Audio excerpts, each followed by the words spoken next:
નમસ્કાર, આપણું ગુજરાતમાં આપનું સ્વાગત છે. હું છું આપની સાથે સંધ્યા. જોઈએ સમાચાર વિસ્તારથી. ગુજરાતમાં મતદાન બાદ ભાજપમાં વિરોધના આવ્યા છે ઉભરા અને રાદડિયા સંઘાણી બાદ નારણ કાછડિયા ભાજપ સામે બગડ્યા. મતદાન પછી ભાજપનો આંતરિક અસંતોષ સપાટી પર.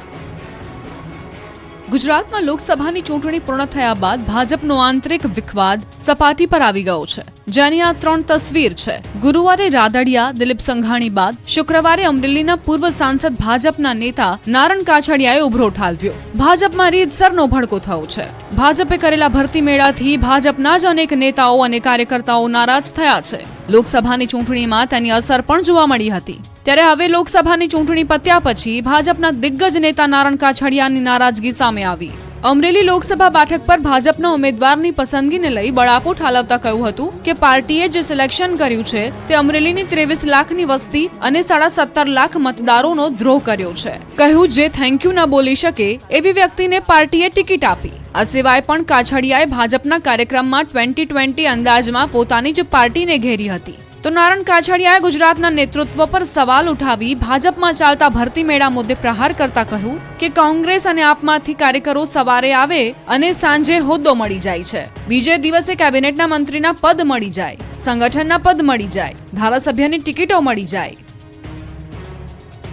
તો અમરેલી બાદ જૂનાગઢ ભાજપમાં પણ આંતરિક કલહ. જૂનાગઢમાં માણાવદરનું રાજકારણ ફરી ગરમાયું છે. પેટા ચૂંટણીના ભાજપના ઉમેદવાર અરવિંદ લાડાણીનો આરોપ છે. પ્રદેશ ભાજપ સંગઠન અને પ્રદેશ ભાજપ પ્રમુખને લખ્યો છે પત્ર. પૂર્વ કેબિનેટ મંત્રી જવાહર ચાવડા અને તેમના પરિવાર પર આક્ષેપ લગાવ્યો. પક્ષ વિરોધી પ્રવૃત્તિઓ કરતા હોવાના અરવિંદ લાડાણીના આરોપ છે અને માણાવદર પેટા ચૂંટણીમાં ભાજપને નુકસાન પહોંચાડવાનો પ્રયાસ થયાનો દાવો કરાયો છે. જવાહર ચાવડાના દીકરા અને તેમની પત્ની સામે પણ આક્ષેપ છે. વેપારી આગેવાનોની બેઠકમાં કોંગ્રેસને મત આપવા હાંકલ કર્યાનો દાવો. મેંદરડા વિસ્તારમાં બૂથ પર ચૂંટણી દરમિયાન કોંગ્રેસનો પ્રચાર કર્યાનો દાવો કર્યો છે અને હજુ 2 દિવસ પહેલા કોંગ્રેસના ઉમેદવારે ફેર મતદાનની માંગ કરી છે.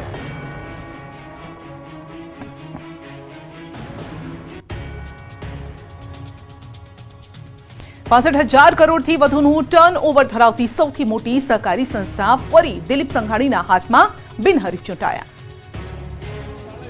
ગુરુવારે ઇફકોના ડિરેક્ટરની ચૂંટણીમાં જયેશ રાદડિયાની જીત થયા બાદ હવે સૌથી મોટી સહકારી સંસ્થાના ચેરમેન બન્યા છે દિલીપ સંઘાણી.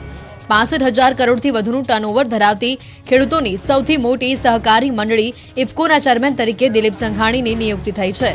તો વાઇસ ચેરમેન તરીકે બલવીરસિંહની બિનહરીફ નિયુક્તિ થઈ છે.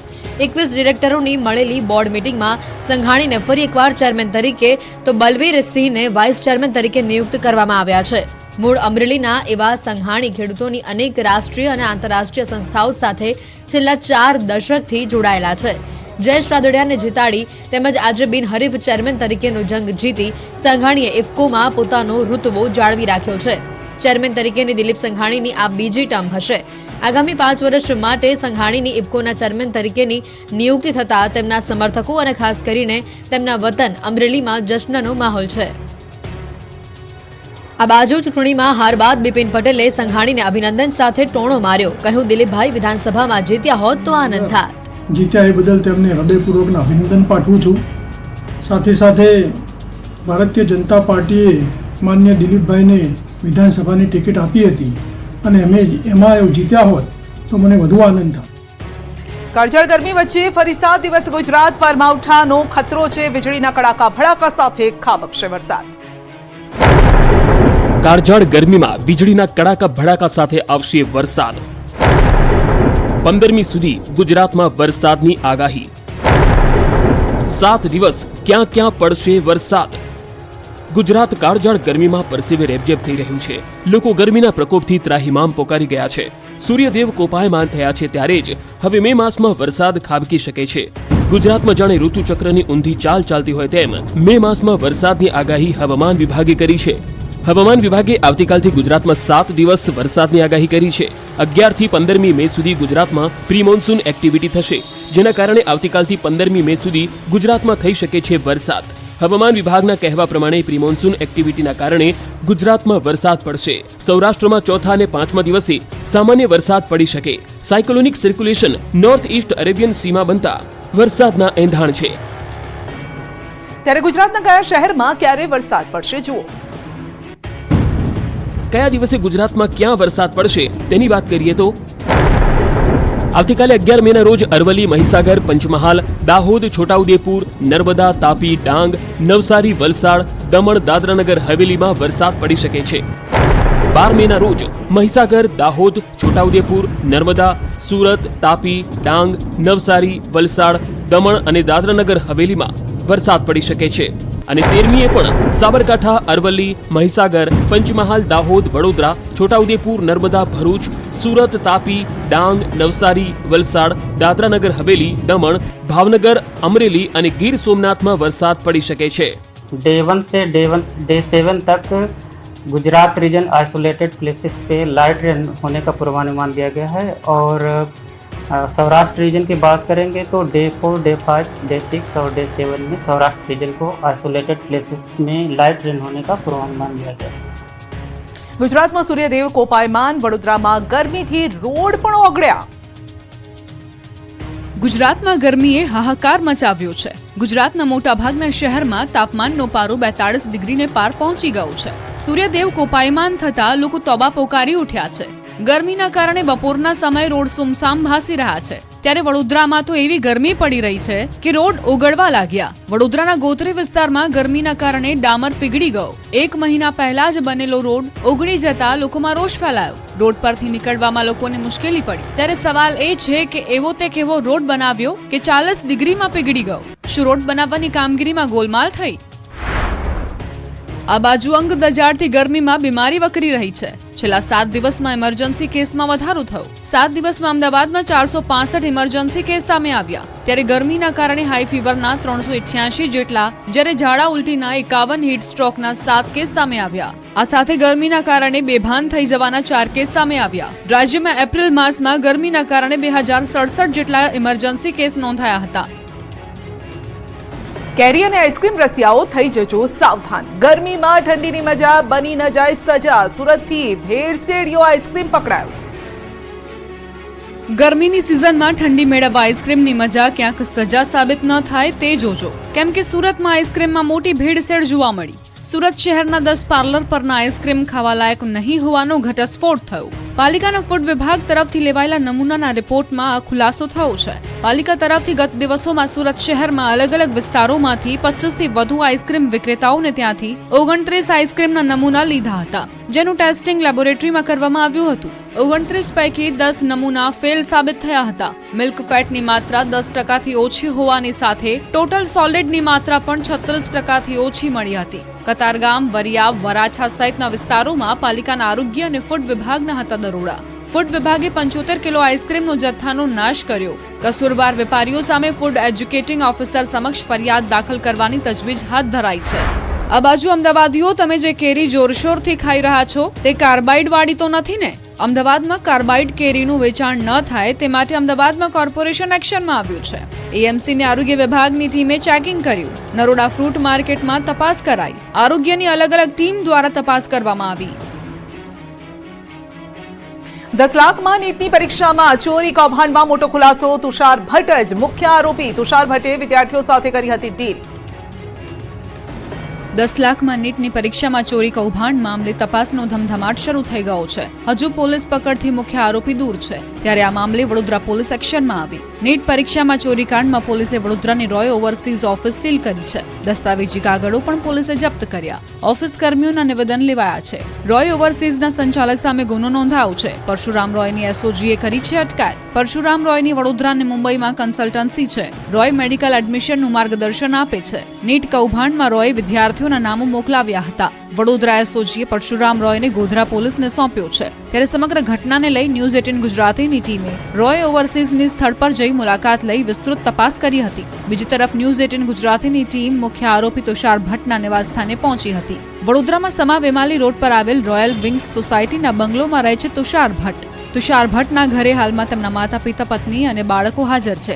આરોપી તુષાર ભટ્ટની પત્નીએ દાવો કર્યો કે તુષાર આવું ન કરી શકે. તેને ફસાવ્યો હોવાની શંકા છે. પરશુરામ રોય અને તુષાર ભટ્ટ એકબીજાના મિત્રો છે. આ પ્રકરણમાં 3 લોકો સામે ફરિયાદ નોંધવામાં આવી હતી, જેમાં જય જલારામ સ્કૂલના શિક્ષક તુષાર ભટ્ટ, વડોદરાના રોય ઓવરસીઝના માલિક પરશુરામ રોય અને ગોધરાના આરીફ વોરા સામે ફરિયાદ નોંધાઈ હતી. ગઈકાલે ડેપ્યુટી સેન્ટર સુપ્રિન્ટેન્ડન્ટની ગાડીમાંથી 7 લાખ રૂપિયા પણ મળ્યા હતા. અમદાવાદની શાળાઓને બોમ્બથી ઉડાવવાની ધમકીનું પાકિસ્તાન કનેક્શન ખુલ્યું, મોટો ખુલાસો થયો. શાળાઓને ઉડાવવાનું પાકિસ્તાન કનેક્શન. પાકિસ્તાનથી ધમકીના મેલ આવ્યા હતા. ધમકી અંગે આઈએસઆઈનું ષડયંત્ર. અમદાવાદની શાળામાં ધમકી ભર્યા મેલ મળવાના મામલામાં પાકિસ્તાની કનેક્શન ખુલ્યું છે. બોમ્બની ધમકી આપતા જે ઈમેલ મોકલવામાં આવ્યા તે પાકિસ્તાનથી મોકલાયા હતા. મેલના ઇન્ટરનેટનું આઈપી એડ્રેસ પાકિસ્તાનનું હોવાનું સામે આવ્યું છે. ગુજરાત પોલીસની તપાસમાં મેલનું પાકિસ્તાની કનેક્શન સામે આવ્યું. ચૂંટણીના મતદાનના એક દિવસ પહેલા અમદાવાદની શાળાઓને ધમકી ભર્યો મેલ કરાયો હતો. 6 મેના રોજ શહેરની મોટી શાળાઓને બોમ્બથી ઉડાવી દેવાની ધમકી અપાઈ હતી. અમદાવાદની 28થી વધુ સ્કૂલને બોમ્બથી ઉડાવી દેવાની એક બાદ એક સ્કૂલને ઈમેલ દ્વારા ધમકી મળી હતી. તપાસમાં સામે આવ્યું છે કે આવા મેલ પાછળ પાકિસ્તાનની કુખ્યાત જાસૂસી સંસ્થા આઈએસઆઈની સંડોવણીની શંકા છે. પાકિસ્તાનના ફૈઝલાબાદ આર્મી કેન્ટોનમેન્ટનું લોકેશન હોવાનું ખુલ્યું. ક્રાઇમ બ્રાન્ચે મેલ ક્યાંથી આવ્યું તેનું આઈડી શોધ્યું છે. આ કેસમાં અમદાવાદ ક્રાઇમ બ્રાન્ચે અગાઉ રશિયન ડોમેનનો દાવો કર્યો હતો. ભરૂચની સ્કૂલમાં ગરીબ વિદ્યાર્થીઓ સાથે અન્યાય થતા વાલીઓએ મચાવ્યો હોબાળો.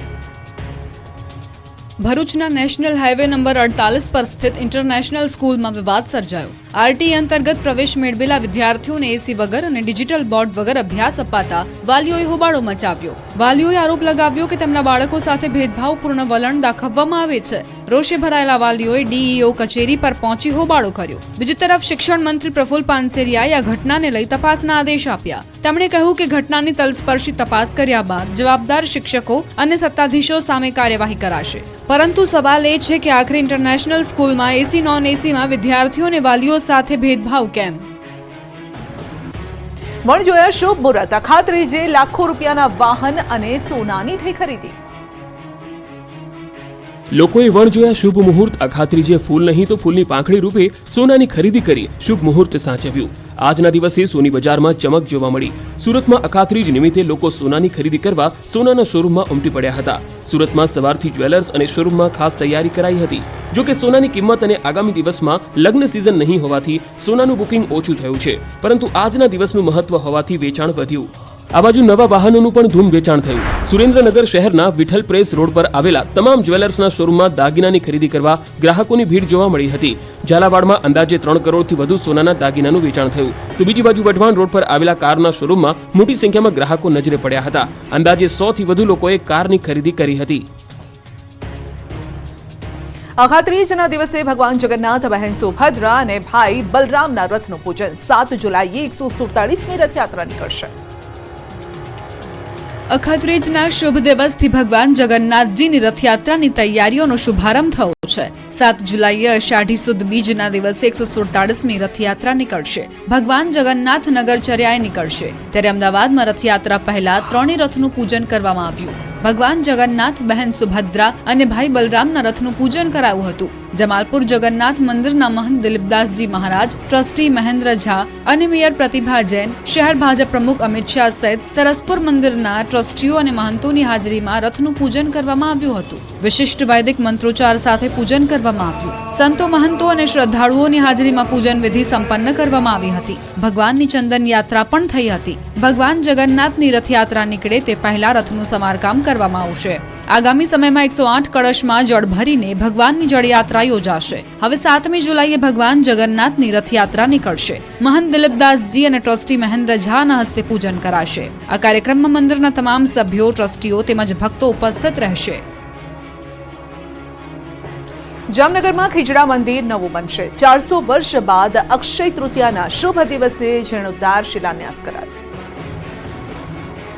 જામનગરમાં ખીજડા મંદિરનો 400 વર્ષ બાદ અક્ષય તૃતીયાના શુભ દિવસે જીર્ણોદ્ધાર અને શિલાન્યાસ કરવામાં આવ્યો. જામનગરમાં આવેલા આદ્યપીઠ શ્રી 5 નવતનપુરી ધામ ખીજડા મંદિરનું અક્ષય તૃતીયા એટલે કે અખાત્રીજના શુભ દિવસે જીર્ણોદ્ધાર માટે શિલાન્યાસ કરવામાં આવ્યો છે. છોટી કાશી ગણાતા જામનગરના રાજવી જામ સાહેબ શત્રશુલ્યસિંહજી, 5 નવનપુરી ધામ ખીજડા મંદિરના આચાર્ય કૃષ્ણમણીજી મહારાજ આ સહિતના સંતો, મહંતો ઉપસ્થિત રહી સુંદર સાજી ભાવિકોની ઉપસ્થિત રહ્યા. શિલાન્યાસ સમારોહ સંપન્ન થયો હતો. આ પ્રસંગે પ્રણામી ધર્મના અનુયાયીઓએ ઐતિહાસિક ક્ષણના સાક્ષી બન્યા. નૂતન મંદિર નાગર શૈલીમાં બનાવવામાં આવનાર છે. આગામી 3 વર્ષ આસપાસ આ મંદિરનું નિર્માણ સંપન્ન થશે. જામનગરમાં લાલ ગુલાબી પથ્થરમાંથી ખીજડા મંદિરનું નવેસરથી નિર્માણ થશે. નિર્માણ કાર્યમાં 1.5 લાખ ઘન ફૂટ પથ્થરનો ઉપયોગ કરવામાં આવશે. આ મંદિરને કલાત્મક બનાવવામાં આવશે, જેના માટે અલગ અલગ ટીમો બનાવી સંતો મહંતો મંદિરનું નિર્માણ કરશે. આ સંપ્રદાયના 1200 થી પણ વધારે મંદિરો ભારતભરમાં છે અને 5 કરોડથી વધુ અનુયાયીઓ પણ ફેલાયેલા છે. અખાત્રીજના શુભ દિવસે ખેડૂતોએ વાવણીના કર્યા શ્રી ગણેશ, ખેત ઓજારોની કરી પૂજા. અખાત્રીજના શુભ દિવસે રાજ્યભરના ખેડૂતોએ વાવણીના શ્રી ગણેશ કર્યા. ખેડૂતોએ ટ્રેક્ટરની પૂજા અર્ચના કરી ખેતીનો પ્રારંભ કર્યો. આણંદના તારાપુર તાલુકાના કસબારા ગામે ખેડૂતોએ ખેતરમાં ટ્રેક્ટરનું પૂજન કરી ખેતીની શરૂઆત કરી હતી. કસબારા ગામના ખેડૂતોએ આવનાર વર્ષે સારો પાક થાય તેવી આશા વ્યક્ત કરી હતી. તો આ તરફ બનાસકાંઠામાં પણ ખેડૂતોએ અક્ષય તૃતીયાની ઉજવણી કરી હતી. ખેડૂતોએ ખેતરમાં ટ્રેક્ટરની પૂજા અર્ચના કરી ખેતીની શુભ શરૂઆત કરી હતી. પહેલાના સમયમાં ખેડૂતો હળ બળદની પૂજા કરતા હતા, પરંતુ હાલ હળ અને બળદનું સ્થાન ટ્રેક્ટરે લઈ લીધું છે. ત્યારે ખેડૂતોએ ખેતીના ઓજારોની પૂજા કરી આવનારું વર્ષ સારું જાય તે માટે પ્રાર્થના કરી હતી. અરવલ્લી જિલ્લાના ખેડૂતોએ વહેલી સવારે બળદોને હળ જોડી અખાત્રીજનું મુહૂર્ત સાચ્યું. અક્ષય તૃતીયા અખાત્રીજ ખેડૂતો માટે નવું વર્ષ ગણાય છે. ખેતીના નૂતન વર્ષ સમાન આજના દિવસે ખેડૂતોએ બળદોને હળથી જોડી ખેતી કાર્યની શુભ શરૂઆત કરી. ત્યારે અરવલ્લી જિલ્લાના ખેડૂતોએ અખાત્રીજના શુભ મુહૂર્તમાં ખેતી કાર્યની શરૂઆત કરી છે. ધરતીપુત્રોના પરિવારના સભ્યો દ્વારા હળ જોડી ખેતી કાર્યની શરૂઆત કરવામાં આવી. ખેડૂતોએ સવેડું, કડિયું, સમાર જેવા સાધનોનું પૂજન કરી મુહૂર્ત સાચવી લઈ ખેતીનો શુભારંભ કર્યો છે. અરવલ્લીના ખેડૂતો પણ મોં મીઠું કરાવી નવા ઉમંગ સાથે કૃષિના શ્રી ગણેશ કર્યા. માત્ર આ વર્ષે જ નહીં, દર વર્ષે ખેડૂતો વર્ષો જૂની પરંપરાને આધારે પૂજન કરી પરંપરા નિભાવે છે. ખાસ વાત તો એ છે કે પ્રગતિશીલ ભારતમાં ખેડૂતો આધુનિક ખેતીના ઓજારોનો ઉપયોગ કરી રહ્યા છે અને નવી નવી ટેકનોલોજીનો પણ ઉપયોગ કરી રહ્યા છે. છતાં વર્ષો જૂની પરંપરા ભૂલ્યા નથી. આજે પણ વસુંધરાની સાથે સાથે ખેતીના નવા જૂના તમામ ઓજારની વિધિવત રીતે પૂજા કરી રહ્યા છે. વર્ષો જૂની ચાલી આવતી પરંપરાને નિભાવી ખેડૂતોએ હળોતરા કર્યા હતા. ભાવનગરમાં જમાદાર કેરીની ખેતી કરતા ખેડૂતો થયા માલામાલ. મણના ભાવ 4500 સુધી મળ્યા. ભાવનગરમાં જમાદાર કેરીની ખેતી કરતા ખેડૂતો માલામાલ થયા છે. જમાદાર કેરીની મબલક આવક અને ભાવ પણ સારા મળતા ખેડૂતો ખુશખુશાલ છે. યાર્ડમાં સોસિયાની જમાદાર કેરીની પણ આવક શરૂ થઈ ચૂકી છે, જેમાં એક મણના ભાવ ₹2000 થી લઈને 4500 સુધીના જોવા મળ્યા છે. યાર્ડમાં મોટા પ્રમાણમાં જમાદાર કેરીની આવકની શરૂઆત થઈ છે. ભાવનગર જિલ્લામાં 9000 હેક્ટર જમીન કરતાં પણ વધારે કેરીનું વાવેતર થાય છે. અહીંયાથી મોટી માત્રામાં આંબાની કલમો તૈયાર કરીને અન્ય રાજ્યમાં મોકલવામાં આવતી હોય છે. અહીંના મોટા ભાગના ખેડૂતો બાગાયતી ખેતી કરી મબલક આવક મેળવે છે. તો ભાવનગર જિલ્લામાં સોસિયા, તળાજા, મહુવા, જેસર સહિતના પંથકમાં કેસર કેરીના બગીચા આવેલા છે. માર્કેટમાં કેસર કેરીની આવક શરૂ થઈ છે, તેમજ માર્કેટિંગ યાર્ડમાં અથાણાની કેરી તેમજ મુરબ્બાની કેસર કેરીની આવક પણ શરૂ થઈ ચૂકી છે. કેસર કેરીનો ભાવ ₹2000 થી લઈને 4500 સુધી જોવા મળ્યો. તો અથાણા બનાવવાની દેશી કેરીની પણ આવક થઈ છે, જેના એક મણનો ભાવ ₹800 થી લઈને 1500 સુધી નોંધાયો હતો. ત્યારે લોકો ઊંચા ભાવ આપીને પણ તેની ખરીદી કરી રહ્યા છે. પંચમહાલના કુવાઝર ગામની ચૂંટણીનું 2.5 વર્ષે આવ્યું પરિણામ. ગ્રામ પંચાયતની ચૂંટણીનું પરિણામ મતદાનના એકાદ મહિનામાં તો આવી જ જાય, પરંતુ ગુજરાતનું એવું ગામ છે જેનું પરિણામ 2.5 વર્ષે આવ્યું. વાત છે પંચમહાલના કુવાઝરની. પંચમહાલના કુવાઝર ગામે 2.5 વર્ષ પહેલા ચૂંટણી યોજાઈ હતી. 2.5 વર્ષ પહેલા યોજાયેલી ચૂંટણી માટે હારેલા ઉમેદવાર સુલેમાનભાઈ દ્વારા પરિણામ બાબતે શંકા જતા રીકાઉન્ટિંગ માટે કોર્ટમાં અરજી કરી હતી. 2.5 વર્ષ પહેલા યોજાયેલી ગ્રામ પંચાયતની ચૂંટણી માટે રીકાઉન્ટિંગ થયું. કુવાઝર ગ્રામ પંચાયતની ચૂંટણીમાં થયેલા મતદાનનું મોરવા હડફ કોર્ટમાં જજ સમક્ષ રીકાઉન્ટિંગ કરાયું. જે તે સમયે સુલેમાનભાઈની 62 મતે પ્રવીણસિંહ ચૌહાણ સામે હાર થઈ હતી. કોર્ટમાં મામલતદાર સહિત ચૂંટણી અધિકારીઓ અને બંને ઉમેદવારની હાજરીમાં મતગણતરી કરાઈ હતી, જેમાં પહેલાના વિજેતા ઉમેદવાર જ ફરી વખત વિજેતા જાહેર થયા છે. મહીસાગરના મતદાન બૂથમાં વાયરલ વિડીયો મુદ્દે થઈ ફરિયાદ. પંચમહાલમાં બૂથ કેપ્ચરિંગની ઘટના બાદ હવે મહીસાગરમાં વોટિંગ કરતા વિડીયો મામલે ફરિયાદ નોંધાઈ છે. ડંખરિયા બૂથમાં વોટિંગ સમયનો વિડીયો વાયરલ થયો હતો. પ્રિતેશ ઠાકોર નામનો યુવક બૂથમાં મોબાઈલ લઈને ગયો હતો. મતદાન કરતો વિડીયો બનાવી વાયરલ કર્યો હતો. ડંખરિયા બૂથ નંબર 156ના પ્રિસાઇડિંગ ઓફિસરે ફરિયાદ નોંધાવી. યુવક સ્ટાફની જાણ બહાર મોબાઈલ મતદાન મથકમાં લઈ ગયો હોવાનો ફરિયાદમાં ઉલ્લેખ કરાયો છે. બાલાસિનોર પોલીસ મથકમાં ફરિયાદ નોંધાતા પોલીસે તપાસ હાથ ધરી. સુરત અને અમદાવાદમાં સીઆઈડી અને આઈટીએ દરોડા પાડી તવાઈ બોલાવી. સુરતમાં આઈટીનું સર્ચ ઓપરેશન બીજા દિવસે પણ યથાવત રહ્યું. 3 સહિત 24 જગ્યા પર સર્ચ ઓપરેશન કરવામાં આવ્યું. 100 કરોડથી વધુ બેનામી વ્યવહારો મળી આવ્યા. ઐશ્વર્યા ગ્રુપ સાથે કોલસાના વ્યવસાય પણ સામેલ. ઉપરાંત કોલસાના મોટા વેપારીઓ એવા એસએન ટ્રેડલિંક, તરણજોત કોગ અને આદર્શ કોલ પર ડીઆઈ વિંગના અધિકારીઓ દ્વારા તપાસ શરૂ કરવામાં આવી હતી. તેઓ પાસેથી કોલસો ખરીદનાર અને વેચનાર વ્યક્તિઓને ત્યાં પણ તપાસ કરવામાં આવી રહી છે. તો રાજ્યભરની આંગડિયા પેઢીઓમાં સીઆઈડીએ તવાઈ બોલાવી. બોગસ એકાઉન્ટ અંગેની ફરિયાદના આધારે તપાસ શરૂ કરી છે. આંગડિયા પેઢીઓના ખોટા વ્યવહારો અંગે દરોડા પાડવામાં આવ્યા. અમદાવાદ, સુરતમાં 11 પેઢીઓ પર સીઆઈડીએ દરોડા પાડ્યા. ભારતીય નાણાંની રોકડ, વિદેશી નાણું, સોના સહિત 15 કરોડથી વધુની રકમ મળી. તમારા ઘરે આવતા દૂધમાં ક્યાં ગટરનું પાણી તો નથી ને? બરોડા ડેરીના દૂધમાં ડેરીનો ડ્રાઈવર ગટરનું પાણી ભેળવતો હોવાનો પર્દાફાશ. બરોડા ડેરીનો દૂધવાનનો ડ્રાઈવર જ ડેરી માટે ઘાતકી સાબિત થયો છે. બરોડા ડેરીના દૂધના ડ્રાઈવરે સફેદ દૂધમાં કાળા કારનામા કર્યાનો પર્દાફાશ થયો છે. દૂધ ચોરીના કૌભાંડની બરોડા ડેરીના સુપ્રિન્ટેન્ડન્ટે સાવલી પોલીસ સ્ટેશનમાં ફરિયાદ નોંધાવતા આખો ભાંડો ફૂટ્યો છે. બરોડા ડેરીનો દૂધવાનનો ડ્રાઈવર દૂધમાં પાણી ભેળવતો હતો. પાણી ભેળવતા રંગે હાથે ઝડપાઈ ગયો છે.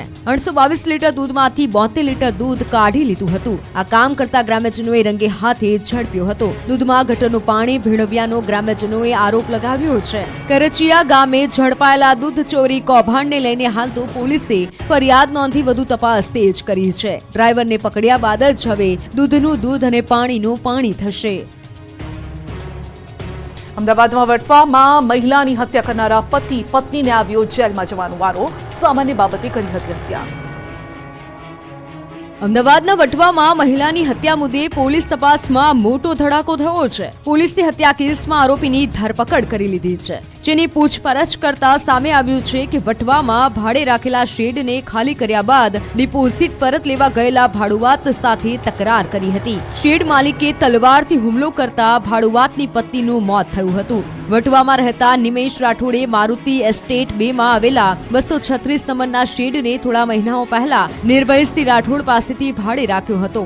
જેમાં તેઓ પાઇપનો વેપાર કરતા હતા, જેનું મહિને 8,000 રૂપિયા ભાડું આપતા હતા અને ડિપોઝિટ પેટે 30,000 રૂપિયા રોકડા આપ્યા હતા. જોકે ધંધો બરાબર ચાલતો ન હોય 31 માર્ચ 2024ના રોજ તેઓએ શેડ ખાલી કરી નાખ્યો હતો. તેઓએ શેડના માલિક નિર્ભયસિંહ પાસે ડિપોઝિટના પૈસા પરત માંગતા પત્ની વિદ્યા રાઠોડ સાથે ગયા હતા. ડિપોઝિટના પૈસાની માંગણી કરતા નિર્ભયસિંહની પત્ની જેનીએ રકઝક કરી હતી અને તે સમયે નિર્ભયસિંહ રાઠોડ દ્વારા તેના ઘરમાં રહેલી તલવાર કાઢી ફરિયાદીની પત્ની વિદ્યાબેન રાઠોડના હાથના અને માથાના ભાગે મારી હતી. અંબાજી મંદિર દર્શન કરવા જવાનો પ્લાન હોય તો દર્શનનો સમય જોઈને જજો.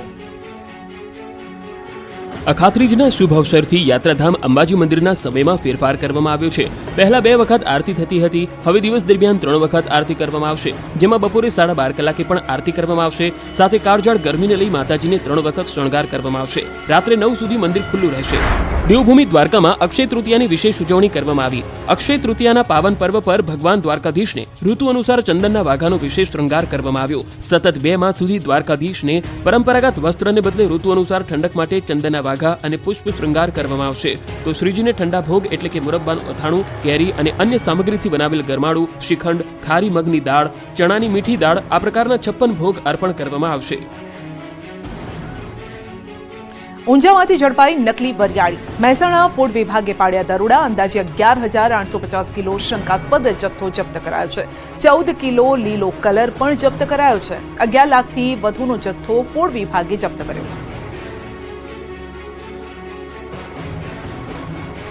બનાસકાંઠાના મુડેથા ગામના ગોગાપુરામાં લગ્ન મંડપમાં આગ લાગી હતી. પ્રસંગ દરમિયાન ફટાકડા ફોડતા સમયે આ આગ લાગી. લગ્ન મંડપમાં અચાનક આગથી અફરાતફરી મચી ગઈ. સ્થાનિકોએ પાણીનો મારો ચલાવીને આગ પર કાબુ મેળવ્યો. લોકોની સમય સૂચકતાના કારણે મોટી જાનહાની ટળી છે. સમય સૂચકતા વાપરી લોકો મંડપની બહાર નીકળી જતા મોટી જાનહાની ટળી. દેવી પૂજકના ઘરે બાંધેલો મંડપ આગમાં બળીને ખાખ થઈ ગયો. ડાકોર ટેમ્પલ કમિટીના ટ્રસ્ટી માટેનું કોકડું ગૂંચવાયું. ટ્રસ્ટીની નિમણૂક માટેની સેશન્સ કોર્ટમાં હતી સુનાવણી અને કોર્ટે 20 દિવસ બાદ 30 મેના રોજની આપી છે મુદત અને ડાકોર ટેમ્પલ કમિટીમાં 4 ટ્રસ્ટીઓ અને 1 ચેરમેનનો વહીવટ છે. હાલ કમિટીમાં 1 ચેરમેન અને 3 ટ્રસ્ટી છે. એક ટ્રસ્ટી માટે 16 લોકોએ નોંધાવી હતી દાવેદારી. એક દાવેદારી પાછી ખેંચાતા હવે 15 દાવેદારો છે મેદાને. 15 દાવેદારોમાં બિઝનેસમેન સહિત રાજકીય આગેવાનો પણ મેદાને છે. નવસારીમાં યોજાયેલા જૈન સમાજના 207 તપસ્વીઓના પારણા કાર્યક્રમમાં ભાજપ ગુજરાત પ્રદેશ પ્રમુખ CR પાટીલ હાજર રહ્યા.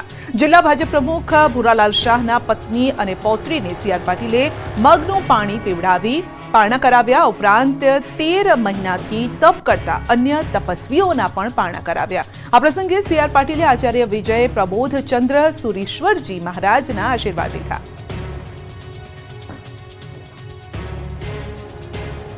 ગુજરાતમાં મતદાન બાદ ભાજપમાં વિરોધના આવ્યા છે ઉભરા અને રાદડિયા સંઘાણી બાદ નારણ કાછડિયા ભાજપ સામે બગડ્યા. મતદાન પછી ભાજપનો આંતરિક અસંતોષ સપાટી પર.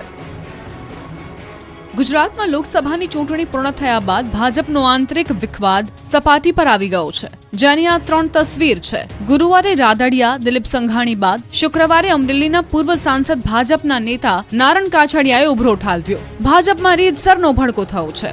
ભાજપે કરેલા ભરતી મેળાથી ભાજપના જ અનેક નેતાઓ અને કાર્યકર્તાઓ નારાજ થયા છે. લોકસભાની ચૂંટણીમાં તેની અસર પણ જોવા મળી હતી. ત્યારે હવે લોકસભાની ચૂંટણી પત્યા પછી ભાજપના દિગ્ગજ નેતા નારણ કાછડિયાની નારાજગી સામે આવી.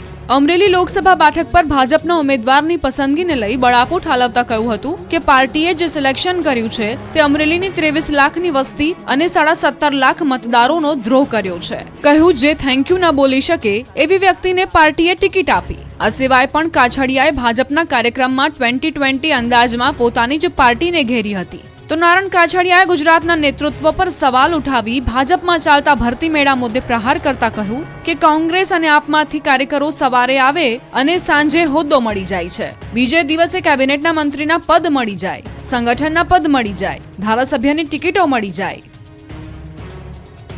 તો અમરેલી બાદ જૂનાગઢ ભાજપમાં પણ આંતરિક કલહ. જૂનાગઢમાં માણાવદરનું રાજકારણ ફરી ગરમાયું છે. પેટા ચૂંટણીના ભાજપના ઉમેદવાર અરવિંદ લાડાણીનો આરોપ છે. પ્રદેશ ભાજપ સંગઠન અને પ્રદેશ ભાજપ પ્રમુખને લખ્યો છે પત્ર. પૂર્વ કેબિનેટ મંત્રી જવાહર ચાવડા અને તેમના પરિવાર પર આક્ષેપ લગાવ્યો. પક્ષ વિરોધી પ્રવૃત્તિઓ કરતા હોવાના અરવિંદ લાડાણીના આરોપ છે અને માણાવદર પેટા ચૂંટણીમાં ભાજપને નુકસાન પહોંચાડવાનો પ્રયાસ થયાનો દાવો કરાયો છે. જવાહર ચાવડાના દીકરા અને તેમની પત્ની સામે પણ આક્ષેપ છે. વેપારી આગેવાનોની બેઠકમાં કોંગ્રેસને મત આપવા હાંકલ કર્યાનો દાવો. મેંદરડા વિસ્તારમાં બૂથ પર ચૂંટણી દરમિયાન કોંગ્રેસનો પ્રચાર કર્યાનો દાવો કર્યો છે અને હજુ 2 દિવસ પહેલા કોંગ્રેસના ઉમેદવારે ફેર મતદાનની માંગ કરી છે.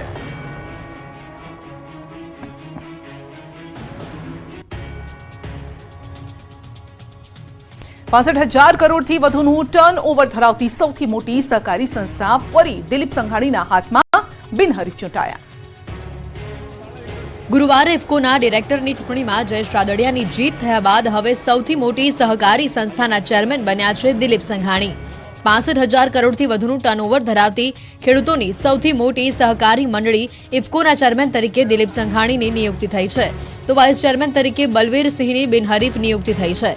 21 ડિરેક્ટરોની મળેલી બોર્ડ મિટિંગમાં સંઘાણીને ફરી એકવાર ચેરમેન તરીકે તો બલવીરસિંહને વાઇસ ચેરમેન તરીકે નિયુક્ત કરવામાં આવ્યા છે. મૂળ અમરેલીના એવા સંઘાણી ખેડૂતોની અનેક રાષ્ટ્રીય અને આંતરરાષ્ટ્રીય સંસ્થાઓ સાથે છેલ્લા 4 દશકથી જોડાયેલા છે. જયેશ રાદડિયાને જીતાડી તેમજ આજે બિનહરીફ ચેરમેન તરીકેનો જંગ જીતી સંઘાણીએ ઇફકોમાં પોતાનો ઋતબો જાળવી રાખ્યો છે. ચેરમેન તરીકેની દિલીપ સંઘાણીની આ બીજી ટર્મ હશે. આગામી 5 વર્ષ માટે સંઘાણીની ઇફકોના ચેરમેન તરીકેની નિયુક્તિ થતાં તેમના સમર્થકો અને ખાસ કરીને તેમના વતન અમરેલીમાં જશ્નનો માહોલ છે. આ બાજુ ચૂંટણીમાં હાર બાદ બિપિન પટેલે સંઘાણીને અભિનંદન સાથે ટોણો માર્યો. કહ્યું દિલીપભાઈ વિધાનસભામાં જીત્યા હોત તો આનંદ થાત. જીત્યા એ બદલ તેમને હૃદયપૂર્વકના અભિનંદન પાઠવું છું. સાથે સાથે ભારતીય જનતા પાર્ટીએ માન્ય દિલીપભાઈને વિધાનસભાની ટિકિટ આપી હતી અને એમાં જીત્યા હોત તો મને વધુ આનંદ થાય.